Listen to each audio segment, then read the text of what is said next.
नमस्कार दोस्तों, स्वागत है आप सभी का आज की एक और नई वीडियो में।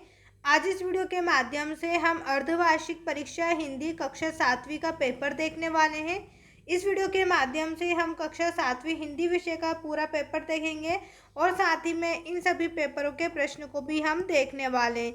तो वीडियो को शुरू से अंत तक ज़रूर देखेगा। अगर आप हमारे चैनल पर नए हैं तो चैनल को सब्सक्राइब कर लीजिए, जिससे आने वाली हर इंपॉर्टेंट वीडियो सबसे पहले आप ही को मिले। साथ में इस वीडियो को लाइक करके अपने सभी दोस्तों के साथ भी शेयर कर दीजिए। तो यहाँ पर आज हम देखेंगे कक्षा 7वीं हिंदी विषय का पेपर, जिसमें सभी प्रश्नों के साथ साथ हम सभी के उत्तर भी देखने वाले हैं। तो वीडियो को ध्यान से और शुरू से अंत तक ज़रूर देखेगा। आप देख सकते हैं यहाँ पर है हमारे पास राज्य शिक्षा केंद्र मध्य प्रदेश भोपाल अर्धवार्षिक परीक्षा सत्र 2025-26 विषय हिंदी कक्षा 7वीं का पेपर। यहाँ पर सबसे पहले आपसे बहुविकल्पी प्रश्न पूछे। यहाँ पर 1 नंबर वाले आपसे प्रश्न पूछे गए हैं। प्रश्न है, निम्नलिखित में से स्वर संधि का उदाहरण कौन सा है। यहाँ पर आपको स्वर संधि का उदाहरण बताना है। इन चारों में से कौन सा स्वर संधि का उदाहरण है। सही उत्तर आपका रहेगा हिमालय। ऑप्शन डी जो है यहाँ पर आपका सही उत्तर रहेगा। निम्नलिखित में से स्वर संधि का उदाहरण जो है वो हिमालय है। इसके बाद प्रश्न नंबर 2 में आपसे पूछा है, स्वाभिमान का अर्थ क्या है। यहाँ पर आपको स्वाभिमान का अर्थ बताना है। आत्मनिर्भर, आत्मसम्मान, आत्मविश्वास या आत्मगौरव। तो यहाँ आपका सही उत्तर रहेगा आत्मसम्मान। स्वाभिमान का मतलब क्या होता है, आत्मसम्मान। ऑप्शन बी जो है यहाँ पर आपका सही उत्तर रहेगा। नंबर 3 है, रहे भावना ऐसी मेरी सरल सत्य व्यवहार करूं। कविता की इस पंक्ति में कौन सा अलंकार है। यहाँ पर आपको अलंकार बताना है, कौन सा अलंकार है। उत्तर में हम लिखेंगे उपमा अलंकार। कौन सा अलंकार है यहाँ पर, उपमा अलंकार है। रहे भावना ऐसी मेरी सरल सत्य व्यवहार करूं, तो इस पंक्ति में जो है वो उपमा अलंकार है। इसके बाद प्रश्न नंबर 4 में आपसे पूछा है, डॉक्टर कलाम को रामायण और हजरत मोहम्मद साहब के जीवन से संबंधित कहानियाँ कौन सुनाता था। जो डॉक्टर कलाम थे उन्हें रामायण और मोहम्मद हजरत साहब की जो जीवन की कहानियाँ थी उन्हें कौन सुनाता था। उत्तर में हम लिखेंगे माता जी। ऑप्शन ए जो है वो आपका सही उत्तर रहेगा। उनकी माता जी जो है उन्हें रामायण और हजरत मोहम्मद साहब के जीवन की संबंधित कहानियाँ सुनाती थी। प्रश्न नंबर 5 में, सुभाष चंद्र बोस ने केलकर को लिखे पत्र में किस बात पर जोर दिया था। यहाँ पर आपको 4 ऑप्शन दिए गए हैं। इन चारों में से आपको सही आंसर बताना है। ऑप्शन सी जो है यहाँ पर आपका सही उत्तर रहेगा, व्यक्तिगत स्वतंत्रता का महत्व। सुभाष चंद्र बोस ने केलकर को पत्र में किस बात पर जोर दिया था, तो व्यक्तिगत स्वतंत्रता महत्व पर उन्होंने जोर दिया था। इसके बाद हम देखें अगला प्रश्न है, आपसे रिक्त स्थान पूछे गए। प्रश्न नंबर 6 से लेकर प्रश्न नंबर 10 तक आपसे रिक्त स्थान पूछे गए। 1 नंबर में प्रश्न है, घी शब्द का तत्सम रूप है। आपको यहाँ पर घी शब्द का तत्सम रूप बताना है। उत्तर हम लिखेंगे घृत। घी का जो तत्सम रूप होता है वो घृत है। प्रश्न नंबर 7 है, योगाभ्यास के लिए सर्वोत्तम समय क्या होता है। तो योगाभ्यास के लिए जो समय कौन सा समय होता है, प्रातः काल का या फिर आप सुबह का भी लिख सकते हैं। यहाँ पर आप लिख सकते हैं प्रातः काल या फिर सुबह का समय उच्च होता है। प्रश्न नंबर 8 है, मध्य प्रदेश में कुंभ मेला प्रत्येक 12 वर्ष बाद नगर में लगता है। यह आपको बताना है मध्य प्रदेश में कुंभ का मेला 12 वर्ष बाद कहाँ पर लगता है। तो मध्य प्रदेश में जो कुंभ का मेला है वो उज्जैन में लगता है। कहाँ लगता है, उज्जैन में। उत्तर में आप इस तरीके से लिखेंगे उज्जैन। इसके बाद प्रश्न नंबर 9 है, जिस समाज में दोनों पद प्रधान होते हैं उस समाज को कहते हैं। तो जिस समाज में दोनों पद प्रधान हो उसे हम क्या कहते हैं, द्वंद्व समाज कहते हैं। यहाँ पर आपको लिखना है द्वंद्व समाज कहते हैं। प्रश्न नंबर 10 है, तेल लगाई लगाई के अंजन बनाई बनाई ठिठोनिया।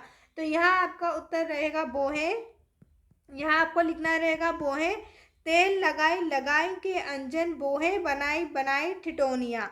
इसके बाद है प्रश्न नंबर अति लघु उत्तरीय प्रश्न। प्रश्न नंबर 11 से लेकर 16 तक आपसे प्रश्न उत्तर पूछे जाएंगे। 2 नंबर वाले ही आपसे प्रश्न पूछे गए हैं। प्रश्न आपसे पूछा गया है यहाँ पर, कृष्ण यशोदा से किसकी शिकायत कर रहे हैं। तो जो कृष्ण जी हैं वो यशोदा से किसकी शिकायत कर रहे हैं। उत्तर में हम लिखेंगे कृष्ण माँ यशोदा से बलदाव या बलराम। उनका नाम आप या तो बलदाव लिख सकते हैं या फिर बलराम, दोनों ही उनके नाम में तो शिकायत कर रहे हैं। आपको उत्तर लिखना है कृष्ण माँ यशोदा से बलदाव या बलराम की शिकायत कर रहे हैं। प्रश्न नंबर 12 है, अस्तो माँ सदगमय तमसो माँ ज्योतिर्गमय का अर्थ क्या है। यहाँ आपको इस शब्द का अर्थ बताना है। उत्तर में आपको लिखना है, इसका अर्थ है कि मुझे असत्य से सत्य की ओर ले चलो। कहाँ से कहाँ जाना है, असत्य से सत्य की ओर ले चलो। मुझे अंधकार से प्रकाश की ओर, फिर उसके बाद कहाँ से जाना है, अंधकार से प्रकाश की ओर ले चलो, अंधकार से प्रकाश की ओर ले चलो। मुझे मृत्यु से अमृता की ओर, फिर उसके बाद कहाँ जाना है, मृत्यु से अमृता की ओर, मुझे मृत्यु से अमृता की ओर ले चलो। तमसो माँ ज्योतिर्गमय का शाब्दिक अर्थ है अंधकार से प्रकाश यानी कि रोशनी की ओर तरफ बढ़ो। यहाँ अस्तो माँ सदगमय तमसो माँ ज्योतिर्गमय का अर्थ क्या बताया कि मुझे सत्य से कहाँ ले चलो, सत्य से असत्य की ओर, अंधकार से प्रकाश की ओर, मृत्यु से अमृता की ओर मुझे ले चलो। अंधकार से प्रकाश यानी कि तरफ, प्रकाश की या रोशनी की तरफ आप मुझे ले चलो। इसके बाद प्रश्न नंबर 13 है, गुरु नानक देव का शिष्य लहिणा किस नाम से प्रसिद्ध हुआ। तो गुरु नानक देव का जो शिष्य लहिणा वो बाद में किस नाम से प्रसिद्ध हुआ, गुरु अंगद के नाम से। आपको क्या लिखना है, गुरु अंगद के नाम से प्रसिद्ध हुआ। सिर्फ यहाँ पर आपको किस दिया और किसकी जगह आपको क्या लिख देना है, गुरु अंगद के नाम से प्रसिद्ध हुआ। इसके बाद प्रश्न नंबर 14, डॉक्टर कलाम की सफलता के मुख्य सोपान क्या है। इस प्रश्न का उत्तर देखने से पहले अगर अभी तक आपने हमारे चैनल को सब्सक्राइब नहीं किया तो सबसे पहले इस चैनल को सब्सक्राइब कर लीजिए, जिससे आने वाली सारी इंपॉर्टेंट वीडियो सबसे पहले आप ही को मिले। साथ में इस वीडियो को लाइक करके अपने सभी दोस्तों के साथ भी शेयर कर दीजिए। यहाँ पर अब आप देखेंगे प्रश्न नंबर 14, डॉक्टर कलाम की सफलता के मुख्य सोपान क्या है। उत्तर में आपको लिखना है बड़े सपने देखना। डॉक्टर कलाम का मानना था कि बड़े सपने देखना सफलता का पहला कदम है। बड़े सपने देखने से हमें कड़ी मेहनत करना, नया सीखने और खुद को चुनौती देने की प्रेरणा मिलती है। इसके बाद प्रश्न नंबर 15 है, तात्या के चरित्र की कोई दो विशेषता लिखिए। यहाँ पर आपको तात्या के चरित्र की दो विशेषताएं लिखनी है। उत्तर हम लिखेंगे, पहली विशेषता वह एक महान वीर सपूत थे। नंबर 2 पर वे युद्ध सैन्य से जुड़े कामों में काफी रुचि लेते थे। आपको दो चरित्र की विशेषता लिखनी थी। नंबर 1 पे लिखना है वो महान वीर सपूत थे, नंबर 2 में वो सैन्य से जुड़े कामों में दिलचस्पी लेते थे या रुचि लेते थे। प्रश्न नंबर 16 है, निम्नलिखित शब्दों के दो दो पर्यायवाची शब्द लिखना है। आपको तालाब और रात दी गई, तालाब और रात का पर्यायवाची लिखना है। उत्तर में आप लिखेंगे तालाब का पर्यायवाची सरोवर और सर, और रात का पर्यायवाची रात्रि और निशा। इसके बाद लघु लघु उत्तरी प्रश्न आपको दिए हुए हैं। 17 से लेकर 22 तक ये प्रश्न आपसे पूछे गए हैं और ये प्रश्न आपसे 3 नंबर में पूछे गए, यानी कि इन सभी प्रश्नों का उत्तर का आंसर जो आपको वो 3 नंबर में देना है। प्रश्न 17 है, गौरैया कविता में आए 6 ध्वनिमय पुनरुक्ति वाले शब्दों को लिखिए। पुनरुक्ति वाले शब्द आपको यहाँ पर लिखना है जो गौरैया कविता के हों। उत्तर में आप लिखेंगे चुन चुन, तिनके तिनके, अंग अंग, फर फर, च्यूं च्यूं, फूला फूला, सर सर, मरमर और हिला हिला। तो ये कैसे शब्द हैं, आपके पुनरुक्ति वाले शब्द हैं जो गौरैया पाठ से आपको दिए गए हैं। अब प्रश्न नंबर 18 है, मध्य प्रदेश की प्रमुख जनजातियां कौन सी हैं। आपको बताना है मध्य प्रदेश की प्रमुख जनजातियां कौन सी हैं। उत्तर में लिखेंगे मध्य प्रदेश की प्रमुख जनजातियां भील, गोंड, बेगा, कोरकू, भारिया, कोल और सहारिया आदि हैं। कौन कौन सी जाति है, भील है, गोंड है, बेगा, कोरकू, भारिया और कोल, ये सभी कैसी जातियां हैं, मध्य प्रदेश की प्रमुख जनजातियां हैं। प्रश्न नंबर 19 है, भीमबेटका की गुफाओं से हमें क्या पता चलता है। तो उत्तर में हम लिखेंगे भारत में स्थित भीमबेटका गुफाएं प्रागैतिहासिक, मध्य पाषाण, पुराण पाषाण और ऐतिहासिक काल को दर्शाती है। भीमबेटका की गुफा और शैलियों में कई पेंटिंग है जो उसे काल का वर्णन करते हुए महत्वपूर्ण दृश्य को दर्शाती है जिनमें उन्हें उकेरा गया था। अब प्रश्न नंबर 20 है, वीरता कलंकित ना हो, सुशोभित हो, इसके लिए कौन कौन से कार्य करना चाहिए। तो यहाँ पर हम उत्तर में लिखेंगे वीरता तभी कलंकित होती है जब हम अपने कर्तव्य के पालन में पीछे रहते हैं। कर्तव्य पालन से मिलने वाली सफलता वीरता को सुशोभित करती है। इसलिए मातृभूमि की आज़ादी की रक्षा के काम में अड़िग बना रहना चाहिए।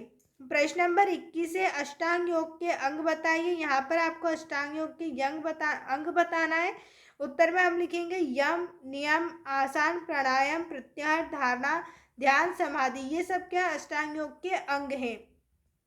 इसके बाद ये प्रश्न नंबर 22, अपनी शाला के प्रधानाध्यापक को 2 दिन के अवकाश के लिए प्रार्थना पत्र लिखे। तो यहाँ पर आपको प्रार्थना पत्र इस तरीके से लिखना है, सेवा में श्रीमान प्राचार्य महोदय, शासकीय उत्कृष्ट माध्यमिक विद्यालय, विषय 2 दिन की छुट्टी के लिए आवेदन पत्र। मान्यवर सविनय निवेदन है कि मुझे कल शाम से तेज बुखार आ रहा है। डॉक्टर ने मुझे 2 दिन तक घर पर आराम करने की सलाह दी है, अतः आप मुझे 2 दिन की छुट्टी देने की कृपा करें। इसके लिए मैं आपका सदा आभारी रहूँगा। यहाँ पर आपको धन्यवाद लिखना है, फिर नीचे दिनांक लिखना है, आपका आज्ञाकारी, आपका नाम यहाँ आपको लिखना है और कक्षा 7वीं आपको यहाँ पर लिखना है। इसके बाद दीर्घोत्तरी प्रश्न पर हम बात करें तो यहाँ से आपसे 23 से लेकर 26 तक प्रश्न पूछे जाएंगे, जिनमें आपको 5 नंबर मिलेंगे।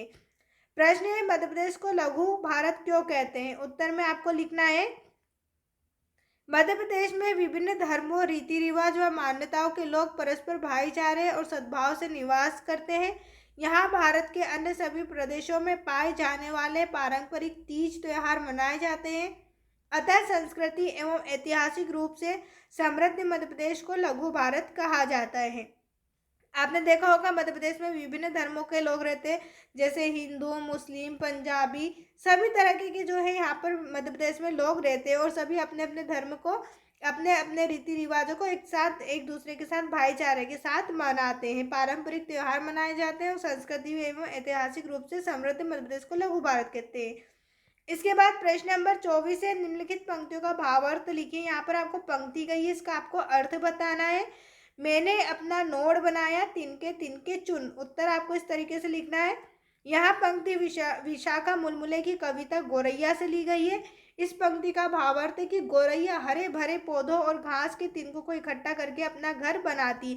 मैंने अपना नोड बनाया, नोड बनाने का मतलब क्या, मैंने अपना घर बनाया। तिनके तिनके चुन, तिनके तिनके में क्या चुना उसने, हरे भरे घास पौधों को चुना और तीनों को इकट्ठा करके अपना घर बनाया। तो इस लाइन का अर्थ आपको समझ में आ गया होगा। मैंने अपना नोड बनाया मतलब मैंने अपना घर बनाया, घास हरे भरे पौधे तिनकों से चुन चुन कर। इसके बाद है, तू प्रति अंग उमंग भरी सी पोती फिरती पानी। इस कविता का नाम एवं इसके कवि का नाम लिखिए। तो यह कविता किसकी? यह पंक्ति कविता गोरैया की और इसके रचयिता कौन है? विशाखा मुलमुले हैं। प्रश्न नंबर 25 से निम्नलिखित गद्यांश को पढ़कर पूछे गए प्रश्नों के उत्तर दीजिए। आपको ये गद्यांश दिया हुआ है, इसको पढ़ना है, उसके बाद नीचे प्रश्नों के उत्तर देना है। प्रश्न है, दिए गए गद्यांश का उचित शीर्षक लिखिए। तो आप इसका उचित शीर्षक लिख सकते हैं खेल या फिर अनुशासन। खेल और अनुशासन। इसके बाद है, खेल को क्या सोचकर नहीं खेलना चाहिए। तो आप यहाँ पर देखेंगे आपको उत्तर दिया हुआ है, खेल को क्या सोचकर नहीं खेलना चाहिए। तो यहाँ आपके पास प्रश्न है,